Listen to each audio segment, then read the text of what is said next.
नमस्कार हम दोस्तों, आ गए एक नए वीडियो के साथ आप लोग के बीच। ये एक गाना की वजह से भोजपुरी इंडस्ट्री में इतना बवाल हो गया है बबुआन को लेके, लेकिन हम उस पर बात नहीं करने वाले हैं क्योंकि एक नया गाना आने वाला है, कजरा मोहब्बत वाला। यस गाइस, वो गाना आज ही आने वाला था, लेकिन फैन की डिमांड की वजह से और सिनेमा हॉल में तालका मचने की वजह से बबुआन वाले गाने के बाद सुर म्यूजिक से रिलीज करना पड़ा, जिसकी वजह से इस गाने को, कजरा मोहब्बत वाले को, पोस्टपोन कर दिया गया। और आपको बता दें कि ये गाना रीमेक है ऑलरेडी बॉलीवुड का एक सुपर डुपर हिट गाना है, कजरा मोहब्बत वाला, अखियों में ऐसा डाला, कजरे ने ले ली मेरी जान, हाय मेरे तेरी कुर्बान। इस गाने को हमारे पवन सिंह ने रिक्रिएट करा है और इस गाने को आपको पता ही है, लिखा है आशुतोष तिवारी ने और म्यूजिक है प्रियांशु सिंह का।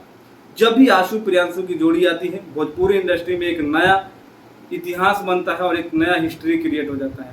और पवन सिंह एक नया हिस्ट्री क्रिएट करने के लिए बहुत जल्द आप लोगों के बीच आने वाले हैं।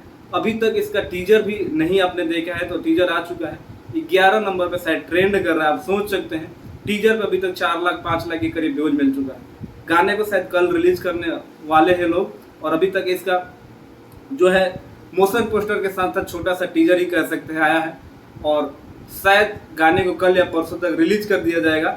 तो आप लोग कितना एक्साइटेड है इस गाने को लेकर कमेंट जरूर करना, और बबुआन वाला गाने के लोग जो विवाद हो रहा है इस पे आप लोग का क्या कहना है कमेंट करके जरूर बताना। बाकी मिलते हैं अगले वीडियो में, तब तक अपने भाई को तो इजाजत, नमस्कार।